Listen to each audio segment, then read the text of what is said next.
إِنَّهُ مَن يَتَّقِ وَيَصْبِرْ فَإِنَّ اللَّهَ لَا يُضِيعُ أَجْرَ الْمُحْسِنِينَ. And if a person lives with taqwa, as in makes decisions conscious of Allah Rabbul Izzah, وَيَصْبِرْ, and persists on it, perseveres, فَإِنَّ اللَّهَ, verily Allah Rabbul Izzah, لَا يُضِيعُ أَجْرَ الْمُحْسِنِينَ, will not let the reward of the righteous perish. And a beautiful story that personifies this notion is the story of Qadhi al-Maristhan, whose name is Muhammad ibn Abdul Baqir. Muhammad ibn Abdul Baqir was a person who was in Mecca. And in those days, life was difficult. There was no institutions that would pay, and he was living rough, and provisions were little. And one day he says hunger drove him out of his home, where he's looking for something to eat. And he doesn't have any money to spend on himself and buy and purchase something to eat. So walking in the streets, he's looked down and he saw a bag, a sack, a purse. He leant down, picked it up, took it home,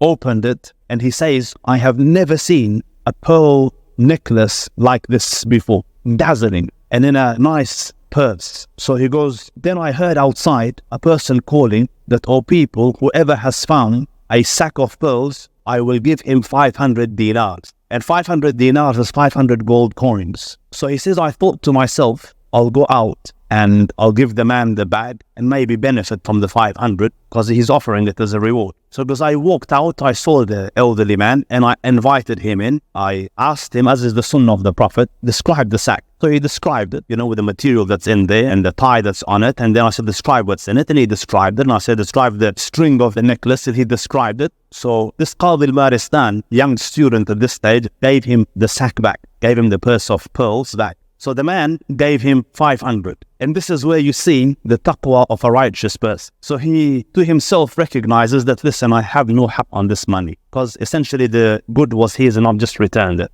That's his right. So he said, no, I don't want it. Because the man insisted, listen, I give it out of my free will. And the sheikh said, no, I can't take it. So the elderly man went, and the time passed, and this Muhammad traveled from Mecca to another land in search of knowledge and teaching. And he says, I boarded a boat to cross the sea, and the boat shattered, a storm came, it broke, everyone drowned, and all their wealthy stuff drowned with it. I just held on to a plank and kind of was being tossed and turned by the waves, and eventually it landed ashore. And when it landed ashore, I dragged myself up and I walked inland, and I found a masjid and I sat in the masjid. And sitting there, again, a righteous individual, he's busy and probably reading Quran, and the local people, time for salah comes, and they come and they look at him, and alhamdulillah, the sign of piety and deen is on him. So they go, can you lead the salah? So he goes, I moved forward and I led the salah. So they liked my voice and they liked that he could read. So people gathered around me, can you teach us the Quran and be our imam? So he goes, I obliged, because my situation is dire. And from this, Allah Rabbul Izzah sent some provision my way. People would pay, and there was a stipend assigned to him for the imamate probably. And he continued like this. So because I stayed there some time, and then I found in the side of the masjid some parchment, some writings of Quran. So I looked at it and I started to read it, and they saw that I can read. So they go, you can read and write? He goes, yes, I can read and write. So he goes, they brought their kids and enrolled them with me, and they increased my pay, and they said, listen, we can't let you leave this place, you have to stay here and you have to teach our kids. And because you're staying here, you're a young man, you need to get married. We have a young orphan girl here who has some wealth left to her, so why don't you marry her? So he says, I refused, but they insisted, so eventually I relented.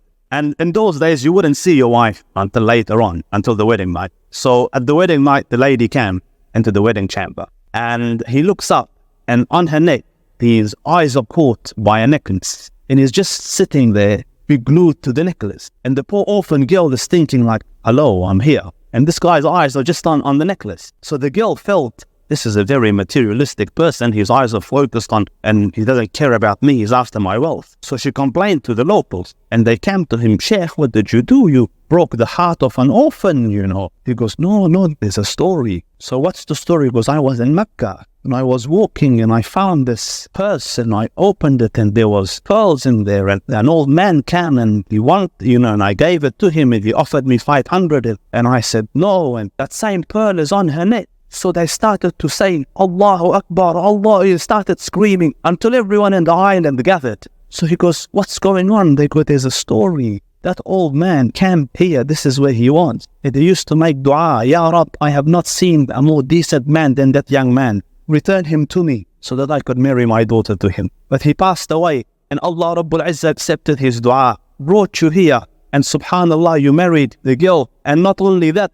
the pearl necklace is still within his family. And this is the verse of Allah Rabbul Izzah, that if you live Allah conscious and persevere, He did the difficult days, but then Allah will recompense. Your reward will not perish. It will come. Just be patient, persevere, bear the difficulty, wait a little bit longer. It's darkest just before pleasure time. May Allah Rabbul Izzah grant you the capacity to bear difficulty in the path of Allah Rabbul Izzah, and may Allah grant you ease and